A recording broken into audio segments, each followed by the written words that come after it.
जय हिंद साथियों, आज का टॉपिक है भारतीय राज्य व्यवस्था। भारतीय राज्य व्यवस्था को चलाने के लिए भारतीय संविधान की जरूरत पड़ती है। भारतीय संविधान किसी भी देश का एक सर्वोच्च मौलिक विधियों का संग्रह होता है। यह एक पुस्तक मात्र न होकर नीति नियमों, कानूनों, शक्तियों एवं उत्तरदायित्वों का एकमात्र स्रोत होता है, जो विधायिका, कार्यपालिका, न्यायपालिका के शक्तियों एवं अधिकारों का स्पष्ट विभाजन करता है, ताकि उनके बीच में किसी भी प्रकार का टकराव उत्पन्न न हो। हेडिंग है संवैधानिक विकास की पृष्ठभूमि। किसी भी देश का संविधान एक दिन में नहीं तैयार किया जा सकता है, अपितु यह एक ऐतिहासिक विकास का परिणाम माना जा सकता है। भारतीय संविधान की ऐतिहासिक प्रक्रिया के संपूर्ण ज्ञान के अभाव के बिना भारतीय संविधान का भलीभांति अध्ययन नहीं किया जा सकता है। भारतीय संविधान का विकास अंग्रेजों के आगमन के समय से ही प्रारंभ हो गया था। भारतीय ऐतिहासिक राजनीतिक संस्थाओं का उद्भव भी इसी काल में शुरू हुआ था। भारतीय संविधान का विकास का प्रारंभ सन 1600 ईस्वी में हुआ था। ईस्ट इंडिया कंपनी की स्थापना भी सन 1600 ईस्वी में हुई थी। ईस्ट इंडिया कंपनी में आए हुए कुछ कमियों को दूर करने के लिए एक एक्ट लाया गया था, जिसका नाम था रेगुलेटिंग एक्ट। सन 1773 ईस्वी में लाया गया था। रेगुलेटिंग एक्ट में 1773 ईस्वी में जो एक्ट आया था, उसके क्या क्या प्रावधान थे, आज हम उसके बारे में जानेंगे। रेगुलेटिंग एक्ट 1773 ईस्वी में आया था। क्या हुआ था, जब ईस्ट इंडिया कंपनी की स्थापना सन 1600 ईस्वी में हुआ था, तब इस कंपनी में कर्मचारियों को नियुक्त किया गया था और वो कर्मचारी लोग उसमें काम कर रहे थे।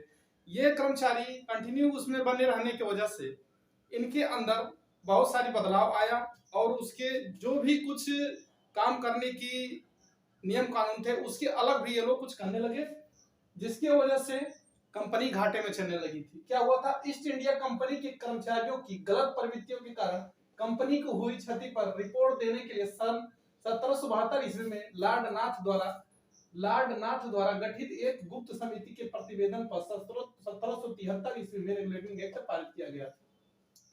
ईस्ट इंडिया कंपनी के कर्मचारियों की गलत प्रवृत्ति, जो उसमें कर्मचारी नियुक्त थे, वो क्या करते थे, जहां के स्थानीय लोग थे उनसे उपहार या रिश्वत लेके उसमें बने हुए प्रोडक्ट को फ्री में दे देते थे।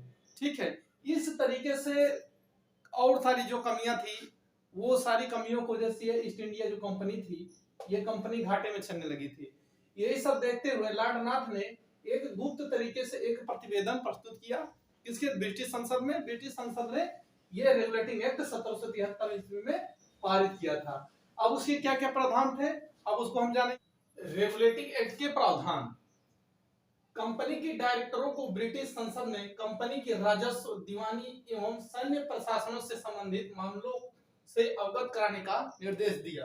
यानी जो कंपनी के डायरेक्टर होते थे, उनको क्या था, ब्रिटिश संसद ने कंपनी के राजस्व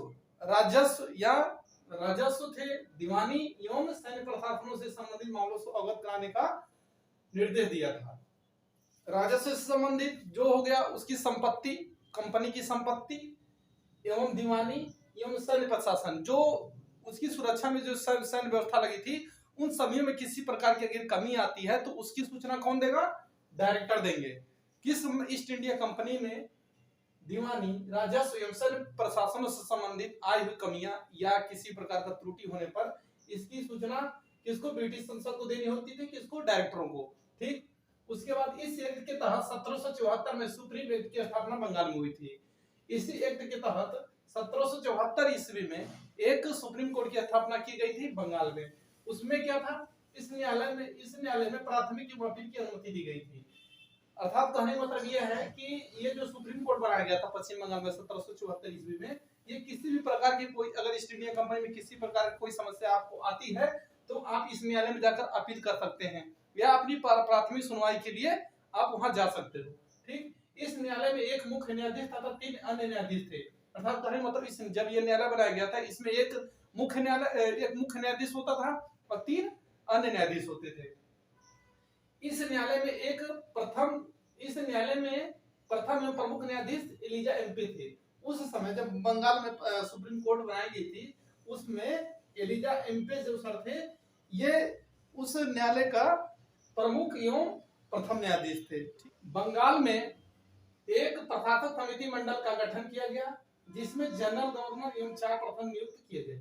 जब बंगाल में प्रशासक मंत्रिमंडल का गठन किया गया तो उसमें एक जनरल गवर्नर तथा 4 प्रथम नियुक्त किए गए थे। इनका क्या काम था? ये लोग क्या करते थे, यहाँ के जो भी यहाँ के जो नागरिक थे उनके बहुमत के आधार पर ये लोग निर्णय लेते थे। फिर कानून बनाने का अधिकार जनरल गवर्नर एवं पार्षदों को दिया गया था, यानी इन्हीं को कानून बनाने का भी अधिकार दिया गया था। लेकिन ये कानून तब तक नहीं लागू होगा जब तक ये भारत के सचिव से अनुमति नहीं ले लेंगे, तब तक ये जो ये कानून बनाते थे ईस्ट इंडिया कंपनी के लागू करने के लिए वो नहीं लागू होगा। ठीक, ये सारे जितने भी प्रावधान थे ये रेगुलेटिंग एक्ट के थे। अगर इसमें कहीं भी किसी प्रकार की आपको समस्या आती है तो कमेंट बॉक्स में पूछ सकते हैं। यदि हमारा वीडियो पसंद आए तो लाइक सब्सक्राइब जरूर कीजिएगा।